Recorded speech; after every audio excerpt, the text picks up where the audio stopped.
Mais l'idée que la pensée de Heidegger serait politique de part en part, comme l'avait affirmé Pierre Bourdieu dans l'Ontologie politique de Martin Heidegger, ne me semble pas susceptible de rendre compte de la diversité des chemins.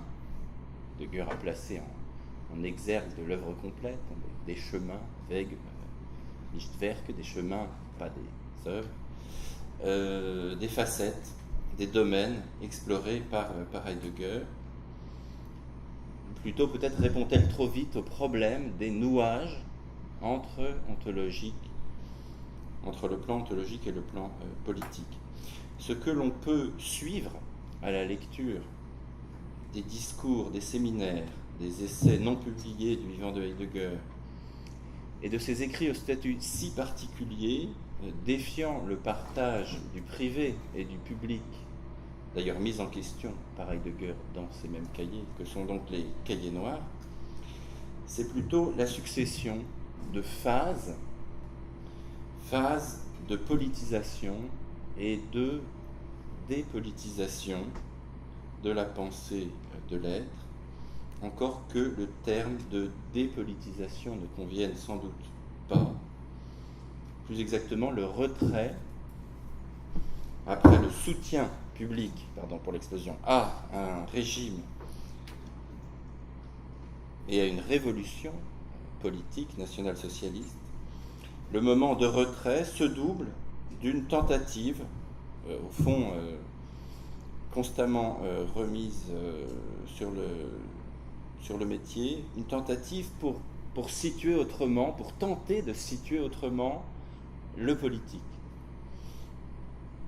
pour situer l'ensemble des camps politiques en présence dans leur rapport à une historicité et à une événementialité plus profonde. Alors dans le temps relativement court de cette intervention, je ne citerai que des passages de 2 volumes parus plus ou moins récemment. Le premier, c'est le volume 96 des Schwarze Hefte, datant des années 1939-1941, donc les Überlegungen numérotés en chiffres romains de 12 à 15, et en fait spécialement moi aussi ce sera plutôt le cahier, les réflexions 12. Celle-ci en effet constitue un développement suivi sur le rapport entre pensée historiale, la pensée de l'histoire de l'être, Seinsgeschichtliche Denken, Sein écrit ici avec un Y, bon, je n'ai pas le temps de... et l'histoire communément conçue ou approchée, qui est véritablement caractérisée par Heidegger comme l'histoire commune, l'histoire communément, telle qu'on la comprend communément, telle que ne la comprennent pas certains individus particuliers, y compris l'histoire politique peut-être, et l'histoire militaire en cours, approchée sur un certain mode. C'est un moment, donc un carnet, où le plan de l'histoire de l'être et le plan des événements historiques impliquant des peuples, des événements politiques et militaires, des puissances, semblent s'être, pour Heidegger, sinon disjoints, radicalement, du moins entretenir une relation à la fois très tendue et très obscure. Heidegger, d'ailleurs, parle d'obscurité à cet égard. Alors j'aimerais aborder ces réflexions sous l'angle de la compréhension heideggerienne du politique, qu'il écrit très souvent entre guillemets, le politique entre guillemets, et du débat continué qu'a eu Heidegger à ce sujet avec donc un autre intellectuel rallié au national-socialisme en 1933 et qui a lui aussi dû s'écarter ou se retirer, plus ou moins son corps défendant, du soutien au national-socialisme, Carl Schmitt. Cette fois-ci, c'est le volume 86 de la Gesamtausgabe que j'aimerais mobiliser brièvement, bien sûr, notamment les pages 171 et suivantes et les annexes, pages 108 et suivantes, 608 et suivantes, 654 et suivantes, les protocoles pris par les étudiants, du séminaire donc de 1934-1935, donc quelques années avant, bien sûr, le cahier noir dont je parlais. séminaire sur Hegel et la philosophie du droit. C'est là que Heidegger développe une discussion critique du concept de politique de Carl Schmitt. Comme vous le savez, Schmitt avait publié en 1927 son essai fameux, réédité et remanié en 1932 et en 1933, plus tard dans les années 60, Der Begriff des Politischen, le concept de politique. Schmitt y tentait une détermination conceptuelle, Begriffsbestimmung, du concept de politique. Il tentait de délimiter, disait-il, un problème non délimitable, de trouver un critère du politique. Qu'est-ce qui fait qu'un groupe, un groupement, un regroupement, Gruppierung, est considéré comme politique ou non, est jugé politique, y compris par des tribunaux? Qu'est-ce qui fait qu'on voit du politique quelque part, on juge que quelque chose est politique? Comment définir le politique? Schmitt écarte une réponse possible, dont il dit d'ailleurs qu'elle a pu avoir une validité, mais qui consisterait à identifier le politique à l'étatique. Serait politique ce qui se rapporte à l'État, ce qui concerne l'organisation de l'État, etc. Or, estime Schmitt, l'étatique présuppose le politique. Il a dû y avoir du politique avant l'État, hors l'État, et il y a des mouvements dans l'actualité, des mouvements non étatiques, comme au début du XXe siècle, les mouvements communistes, anarchistes, etc., qui sont bien politiques alors même qu'ils disent viser le dépérissement de l'État. Le politique sera donc approché par Schmitt plutôt comme un degré, le degré d'intensité qu'atteint un regroupement ou un affrontement lorsqu'il implique une distinction ami-ennemi et lorsque cette distinction revêt un caractère public ou existentiel. Je n'ai pas le temps de m'attarder sur la complexité de ce texte.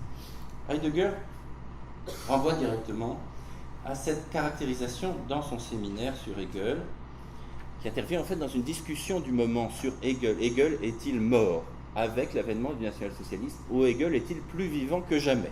C'est la question débattue à laquelle Heidegger fait directement allusion. C'était une formule qui circulait, Hegel est mort. Et d'autres disaient non, au contraire, Hegel, c'est maintenant, c'est maintenant. Alors,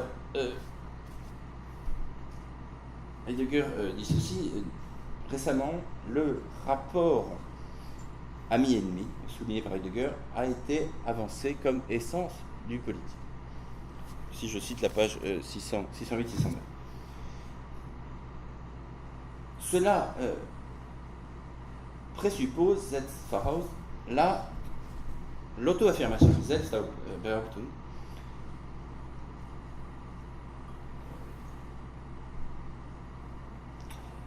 et ça n'est donc qu'une suite, Folge, de l'essence du politique.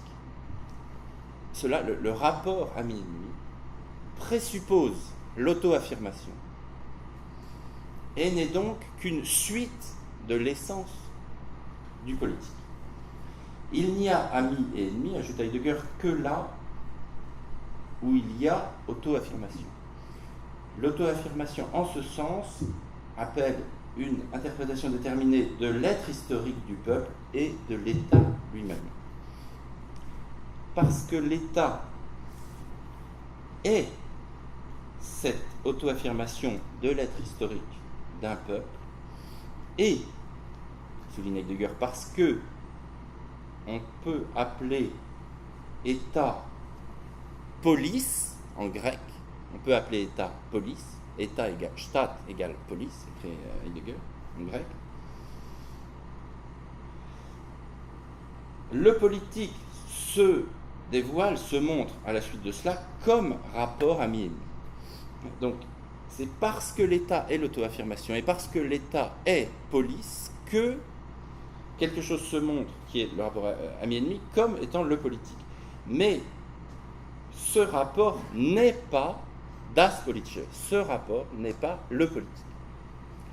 Ce rapport n'est lui-même possible que sur le fond d'une auto-affirmation qui prend place dans l'existence historique du peuple comme État, égale police.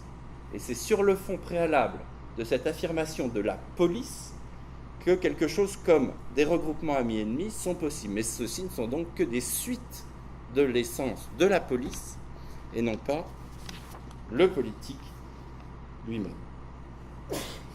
On voit donc que Heidegger joue et retourne contre Schmitt le thème de la Voraussetzung, de la présupposition. Qu'est-ce qui présuppose quoi? Est-ce que le politique présuppose l'étatique ou est-ce l'inverse?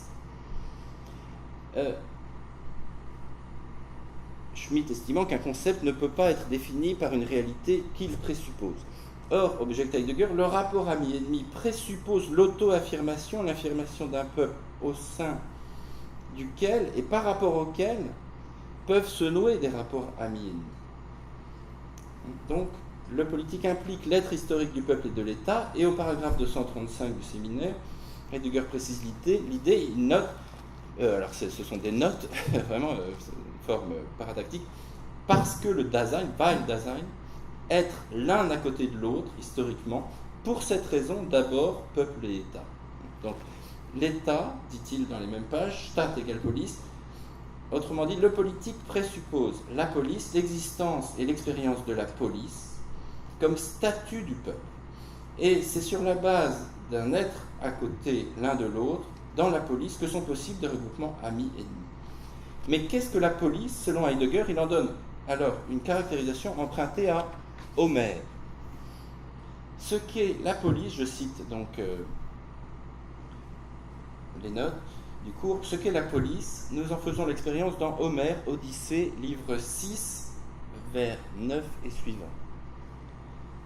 Citation de Homère. Autour de la police, il éleva une enceinte. Autour de la police, il éleva une enceinte et il bâtit des maisons et des temples pour les dieux et il fit le partage des terres.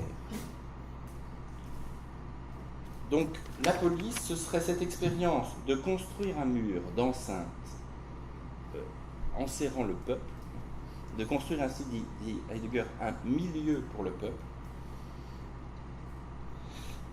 permettant une habitation et un rapport aux dieux, des temples pour les dieux, et impliquant un partage. Thème d'ailleurs schmittien du partage comme constitutif du nomos, etc.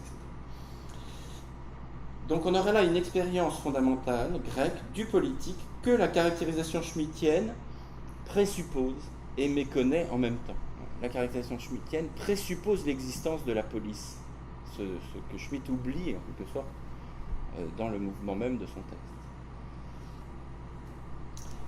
Alors cette objection a une certaine force, une certaine valeur théorique, me semble-t-il, ça n'est pas dénué d'intérêt en tout cas. Elle pointe le fait que l'autonomie du politique réclamée par Schmitt pour en dégager le critère est conditionnée, que les groupements qui peuvent, dit Schmitt, avoir un fondement économique, confessionnel, syndical, toutes sortes de fondements pour les groupements, mais que tous ces groupements, rappelle Heidegger, présupposent un être l'un à côté de l'autre qui est l'expérience de la police.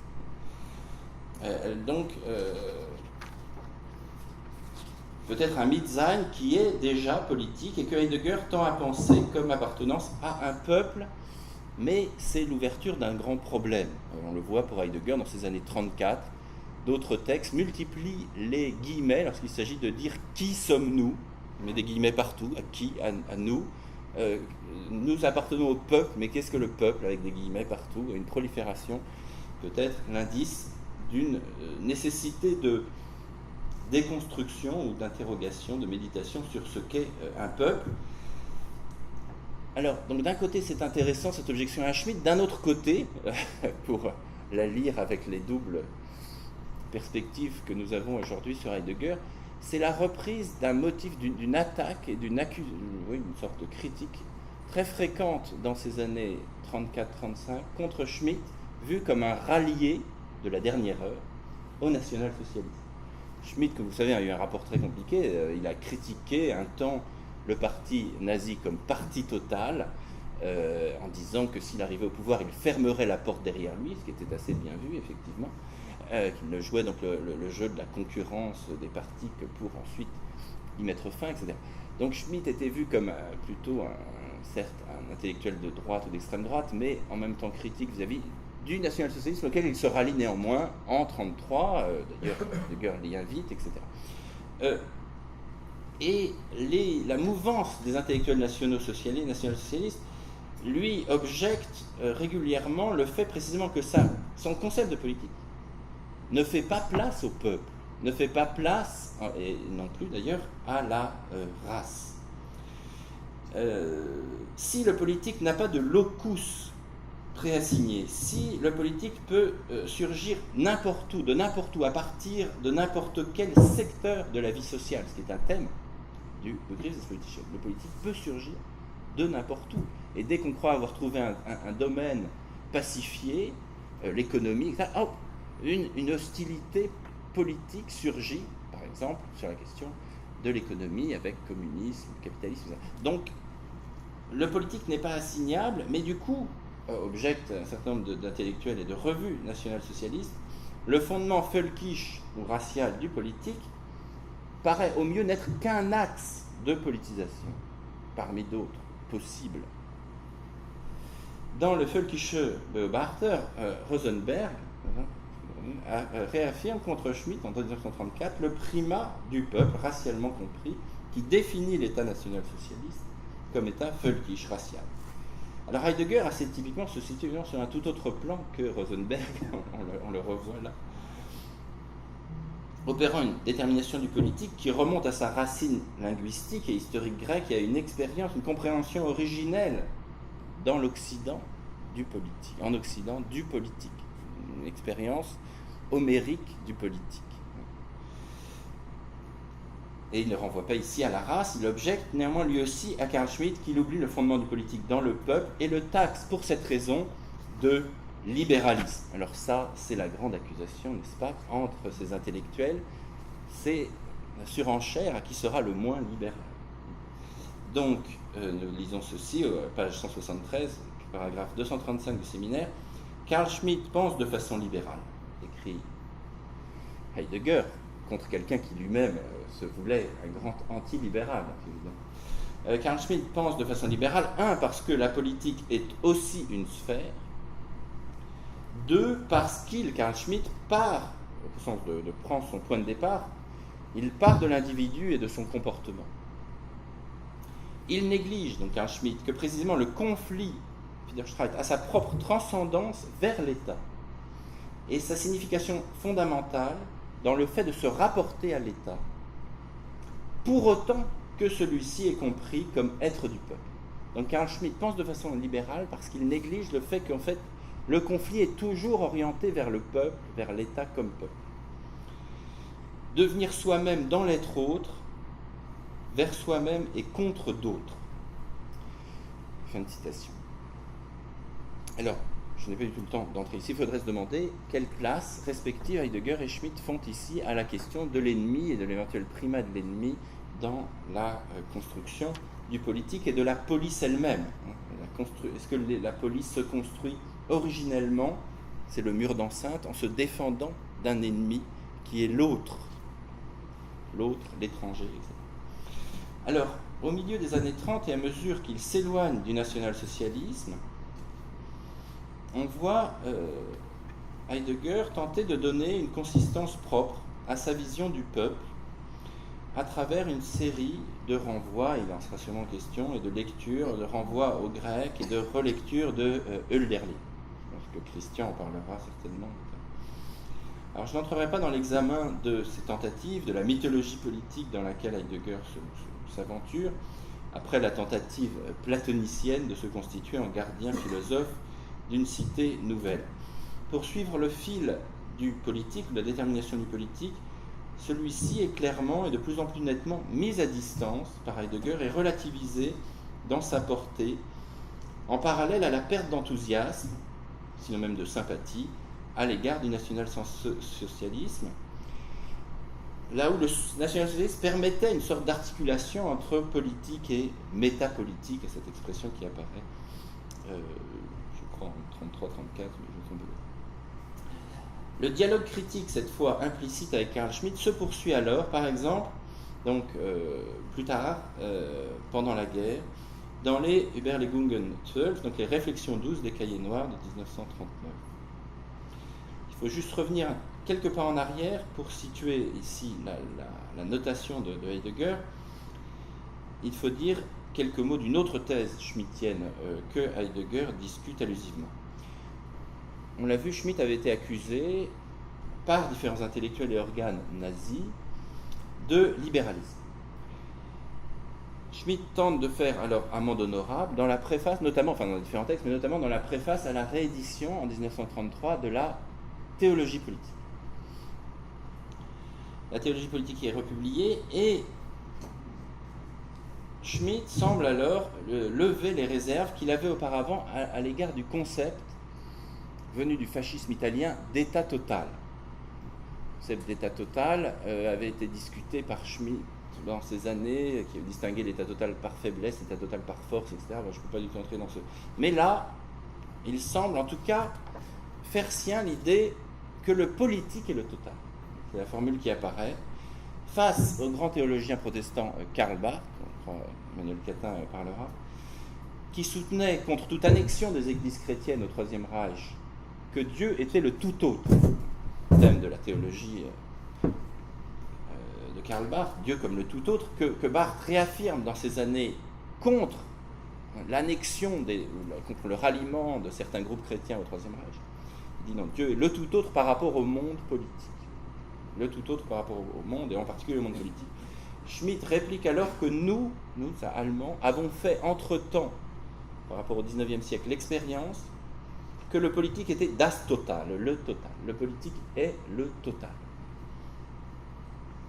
C'est bien sûr l'une des nombreuses totalisations de cette période, ouverte pendant la guerre de 14-18 avec l'invention du concept de guerre totale, relayée par la thématique jungerienne de la mobilisation totale, par le slogan donc d'origine fasciste de l'État total, sur les décombres justement de l'État libéral. Et ici, peut-être, l'idée de la politique totale, du politique comme le total. Dans les Cahiers noirs, dans la réflexion 12, Heidegger revient sur cette thématique, évoquant la possibilité d'un accomplissement politique de la puissance et l'apparence das Schein, selon laquelle tout serait quant à son essence politique. L'apparence selon laquelle tout serait quant à son essence politique. Et je cite ce passage. Là où, sous différentes formes, l'accomplissement de puissance de la Marrenschaft, bon, je crois que je ne le traduirai pas, vous avez compris le problème que constitue en soi ce terme. Donc là où, sous différentes formes, l'accomplissement de puissance de la Marrenschaft est entièrement transféré dans la politique, entre guillemets. Donc l'accomplissement de puissance est transféré dans la politique, entre guillemets, naît l'apparence que tout serait quant à l'essence politique, entre guillemets, et que cette essence elle-même serait ce qui prime, das Erste, dans tout l'être de l'homme. Apparence que tout serait quant à son essence politique. Mais en vérité, cette politique, entre guillemets, accomplie, n'est que le Ableger, le rejeton, placé dans la pure installation technique historique de l'essence machinale de l'étang. C'est très difficile à traduire. Des Marrenschaftlichen Wesens des Seienden. Donc, cette politique totale n'est elle-même que la filiale, le rejeton dans l'installation technique de l'essence machinale de l'État. La Marrenschaft contient ou détient la puissance propre, d'autant plus sûrement, ajoute Heidegger, donc la Marrenschaft contient la puissance propre, d'autant plus sûrement que l'accomplissement politique de la puissance se tient lui-même pour l'alpha et l'oméga. C'est-à-dire, plus on croit que c'est la politique qui est totale et que c'est la politique qui est l'essence de toute chose, plus la Marrenschaft s'accomplit. On dit le totalitarisme, terme qui est constitué et débattu en un sens, enfin dans l'amorce est ici présente. Le totalitarisme est lui-même le produit de la machination intégrale de l'étang, de la fabricabilité intégrale de l'étang. Et il est d'autant plus, cette Marenschaft est d'autant plus puissante qu'on croit que c'est le politique en quelque sorte qui a la main. Plus on croit que c'est le politique qui a la main sur tout, plus en fait on accomplit la Marenschaft. Il y aurait donc une apparence de domination totale du politique dont Schmitt et un de ses disciples, Ernst Forsthoff, qui a écrit un livre sur l'état total, se sont faits les théoriciens. Or, celle-ci n'est que la dérivée de la puissance plus essentielle, celle de la Marenschaft, ce rapport à l'étang, dont la technique planétaire est l'expression la plus visible. Les réflexions 12 reprennent ici un thème ancien chez Heidegger, dont Geoffrey Barash a parlé, l'ambition, la prétention à atteindre un niveau d'historicité qui excède toute histoire commune du type de celle qu'établissent les historiens, ou de ce que Heidegger désigne ici, dans ces réflexions 12, comme la prétendue histoire réelle, die vermeintlich wirkliche Geschichte. Cette ambition se traduit par une opération de déplacement. La décision, le domaine des décisions essentielles, est vu comme échappant à l'ordre des actions humaines, des plans politiques et même des victoires et des défaites. Heidegger écrit au paragraphe 15, toujours de ses réflexions 12, « Les décisions ont l'air de réalisation humaine, menschliche Vollzug, et sont en vérité chaque fois un Ereignung ». Alors là aussi, c'est assez compliqué. En plus, il y a un tiret, Ereignung, de l'homme. J'essaierai de suggérer une traduction dans l'instant. Donc, les décisions sont en fait chaque fois un Ereignung, une Ereignung de l'homme en ses traits essentiels. Et Heidegger ajoute entre parenthèses, en relation à la vérité de l'être, à l'oubli de l'être, à l'abandon à l'étang, à l'indistinction entre l'être et l'étang. Ereignung, mais peut-être certains d'entre vous auront des lumières, est un thème archaïque, je crois en allemand, au XVIIIe siècle, pour désigner simplement ce qui arrive, mais en mettant un tiret, évidemment, il y a cette dimension de Eigen, du propre, de ce qui arrive proprement, en propre. Alors, on est bien sûr ici aux antipodes du décisionnisme politique qu'en un sens Heidegger partageait avec Schmitt en 1933, lorsque l'un et l'autre se rallient à ce que Heidegger caractérise dans certains discours comme la capacité de décision, Entschiedenheit du Führer, capacité à transformer l'être historique du peuple. Donc Heidegger, en 1933, attend de la révolution historique, qu'elle transforme directement, par décision politique, l'être historique du peuple. Ici, on a un retrait progressif de la décision. Heidegger continue de parler de décision, il parle de décision entre l'être et l'étang, il situe la décision sur un plan beaucoup plus ontologique. Et le plan d'historicité essentielle et décisif engageant le destin de l'homme ne relève pas véritablement d'un accomplissement humain possible, et il est constitué par l'histoire de l'être, ou la relation entre l'être et l'étang, plan où se déploie proprement l'idiosyncrasie de Heidegger, son invention, l'histoire de l'être. Mais quel est le contenu de cette histoire ? C'est le dernier point que j'essaie d'aborder rapidement. Quel est le contenu de cette histoire ? Quel type d'événement advient dans l'histoire de l'être ? Qu'est-ce qu'on raconte ? Qu'est-ce qu'on peut raconter ? Cette question du narratif de l'histoire de l'être. Qu'est-ce qu'on peut raconter dans l'histoire de l'être ? Heidegger émet lui-même le soupçon, dans ses réflexions 12, que cette histoire serait d'une grande pauvreté ou d'une grande abstraction. Je cite, il répond à l'objection, paragraphe 11b. La pensée de l'histoire de l'être, das Seins, avec un Y, geschichtliche Denken, est sans contenu, Inhalt entre guillemets. La pensée de l'histoire de l'être est sans contenu et suscite l'impression de l'abstrait, entre guillemets, et du vide. Cependant, répond Heidegger, ce qui apparaît comme vide, mais là, on a quelque chose d'extrêmement abstrait, semble-t-il, c'est la réponse, n'est que la suppression de l'étang dans la détermination de l'être, ou de l'estre, si on veut traduire sein avec un Y, je ne sais pas comment. Ce qui apparaît comme vide, c'est la suppression du plan de l'étang, laquelle, donc, suppression de l'étang dans la détermination de l'être, laquelle détermination consiste à imaginer, Erdenken avec un tiret, l'espace de jeu temporel, Zeitspielraum, de l'être, en un Dasein, Daseinshaft, on retrouve Daseinshaft ici, et à fonder l'Abrund avec un guillemet. la Bible. Bon. Alors il faudrait une telle formule, j'aurais dû la projeter et essayer de la décortiquer, parce qu'elle est extrêmement dense, complexe, fourmillant de gestes, de néologismes, de tirets qui constituent chacun des termes pratiquement en un philosophème propre. Et pour l'analyser, je crois qu'il faudrait mobiliser les Beiträge et d'autres textes sur Erdenken, Abgrund, Zeitraum, Zeitspielraum, etc. Bon, ce serait extrêmement complexe. Il n'est pas sûr cependant que Heidegger, avec cette caractérisation, puisse vraiment lever l'impression, Einstein par Heidegger, d'abstraction, voire de vide de l'histoire de l'être. Sur un plan, en tout cas, l'histoire de l'être sera décrite en termes ontologiques, assortie d'un coefficient de déclin, comme oubli de l'être, prédominance de l'étang, etc. Mais on voit aussi se développer dans ce même cahier un certain nombre d'associations, voire de substitutions, qui donnent à la pensée de l'histoire de l'être un tour en effet plus déterminé, quoique sur un mode quasi théogonique, mythologique ou élémentaire.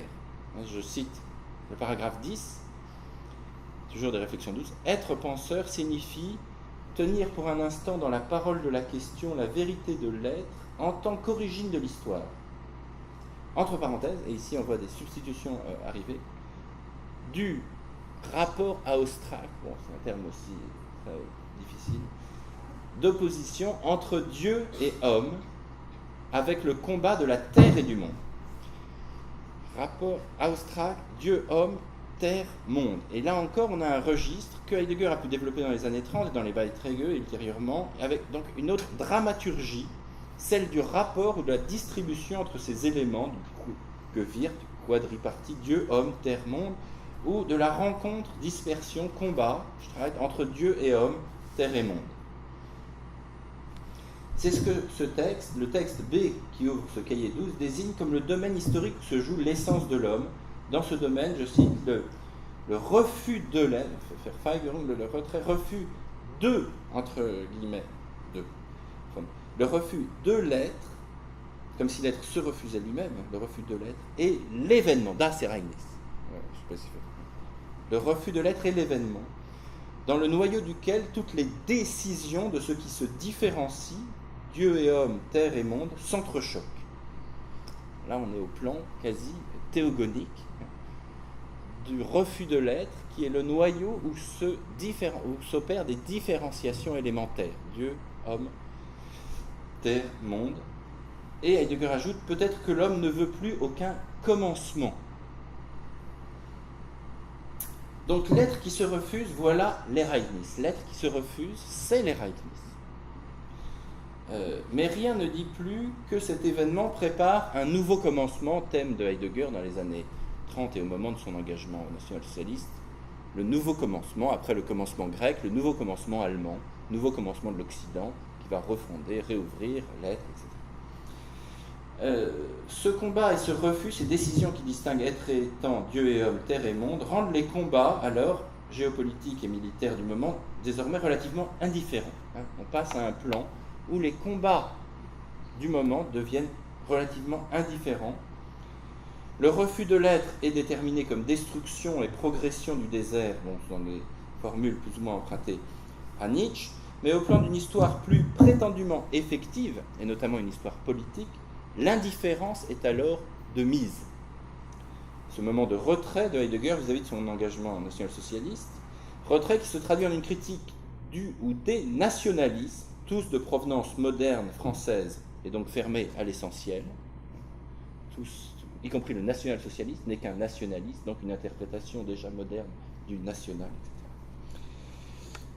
etc. Heidegger, donc, désinvestit le plan du combat et écrit donc savoir qui gagne la domination mondiale et obtient la victoire n'est pas moins indifférent que, je ne peux pas citer la formule littéraire, mais au fond, savoir qui gagne le combat, la domination mondiale, devient relativement indifférent puisque toutes les forces en présence sont des expressions de la Marrenschaft.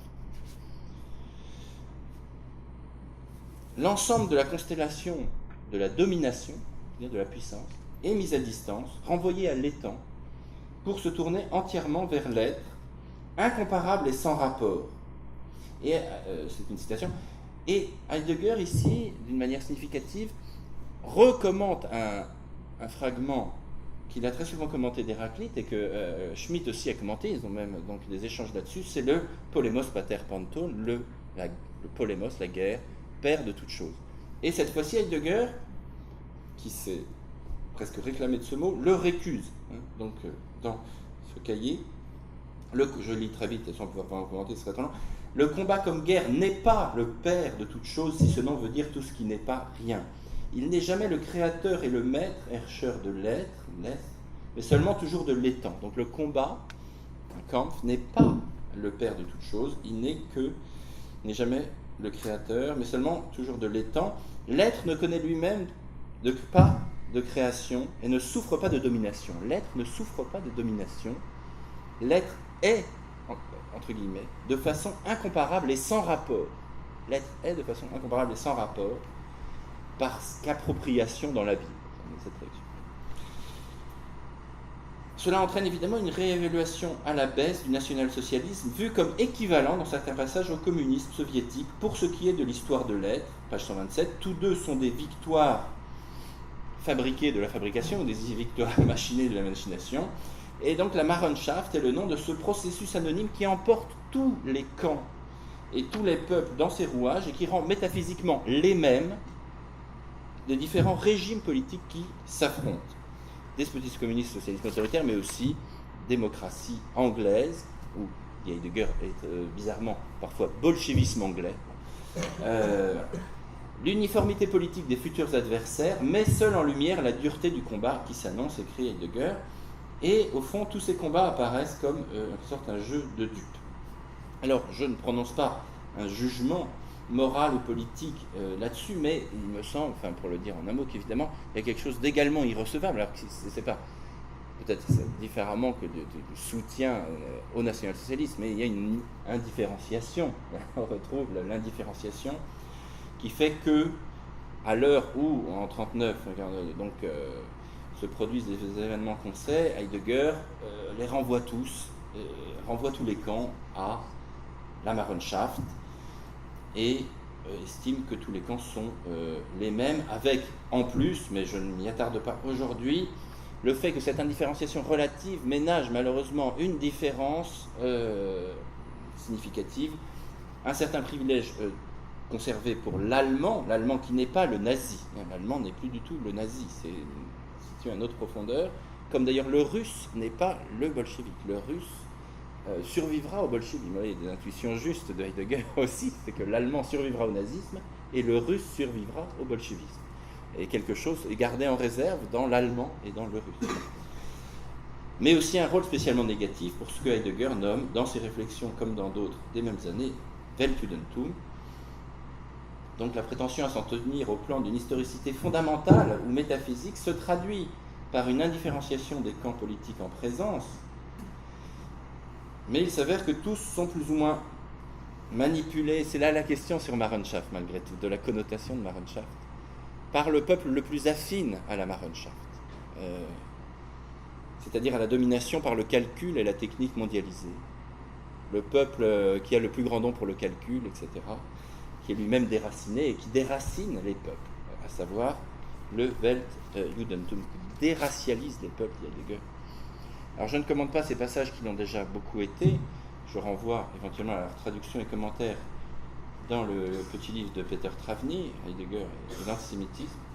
Et pour conclure, donc je dirais que la phase de dépolitisation, ou en tout cas de dénationalisation de l'histoire de l'être, dont témoignent ces cahiers, prépare néanmoins sûrement le terrain à ces textes d'après-guerre, où la dévastation ne sera plus référée qu'à la technique moderne, et un principe de raison absolutisé et vide, sans, à part quelques notations sur l'Allemagne, mais sans que ces processus ne soient plus reliés à des peuples, même l'américanisme éventuellement, et sans qu'il soit suggéré qu'il serait possible d'y répondre par une révolution. Alors qu'en 39-41, Heidegger parle de révolution, mais une sorte de révolution occidentale, qui elle-même d'ailleurs ne serait pas un commencement, mais une fin, une sorte de révolution finale par une sorte de destruction de la destruction. Bon, là c'est des choses assez... presque halluciné, me semble-t-il, que Heidegger développe dans ces années. Le langage que tient Heidegger dans ses cahiers paraît alors mixte entre la recherche d'un lieu et d'une pensée à l'écart des déchaînements de la puissance, l'idée qu'il faut se retirer de la domination et de la puissance, et de tout ce qui est politique de puissance, et une pensée exploratrice et quasi ésotérique, et en même temps des traces surnagent d'un discours public, d'idéologèmes véhiculés dans l'espace public totalitaire, nazi, en particulier quant au rôle du judaïsme ou de la dite juiverie mondiale.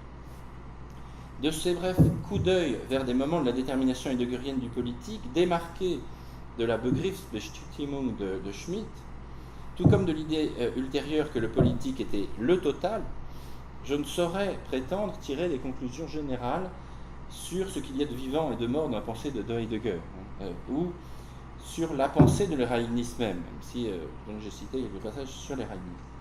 En revanche, il me semble qu'on peut entrevoir qu'en un sens, Heidegger est passé d'une tentative ratée d'agir directement sur l'histoire, sur la décision, sur la décision politique.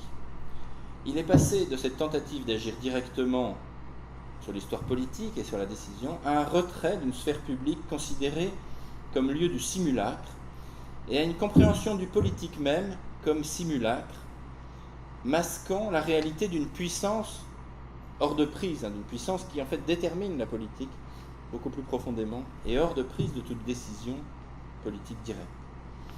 Malheureusement, pas plus que Schmitt, après sa marginalisation des instances dirigeantes de l'État national-socialiste, Heidegger n'a su rompre avec certains des schèmes qui orientaient l'interprétation publique de l'histoire et des peuples en Allemagne sous le Troisième Reich et même au-delà.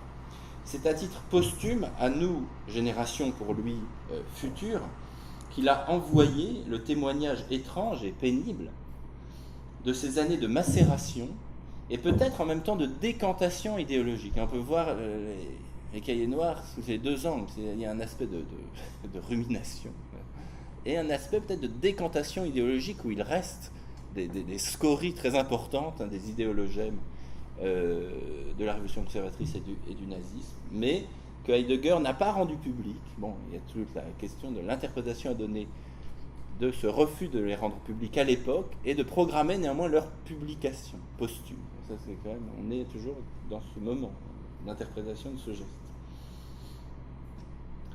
Les faits, et donc décantation idéologique pour les textes bien plus ciselés, brefs et épurés, justement. Déjà, Heidegger lui-même, c'est épuré, ces textes d'après-guerre, ou saisissant les textes, bien sûr, sur les sciences de la technique, condensés et épurés de ces dimensions sur lesquelles je me suis attardé. L'effet que les cahiers noirs doivent avoir sur l'appréciation de l'œuvre et de ses multiples chemins reste donc encore largement à établir. Ils ont en tout cas à mes yeux quelque chose, les cahiers noirs, de ces écrits d'ermites dont parle si bien Nietzsche au paragraphe 289, de par-delà le bien et le mal. J'aimerais finir sur cette belle écriture nietzschéenne. Dans les écrits d'un ermite, écrit Nietzsche, on perçoit toujours un peu l'écho du désert, le chuchotement et les regards craintifs de la solitude. Dans ses paroles les plus violentes, jusque dans son cri, résonne encore une sorte nouvelle et dangereuse de silence, de mutisme. Celui qui est resté jour et nuit pendant des années seul en tête-à-tête avec son âme, dans la plus intime des disputes, celui qui, dans son antre, est devenu un ours des cavernes, un chercheur ou un dragon gardien de trésors, même ses idées finissent par prendre une couleur crépusculaire, s'imprègnent d'une odeur de profondeur et de moisie, prennent un caractère incommunicable et antipathique. Leur souffle glace les passants.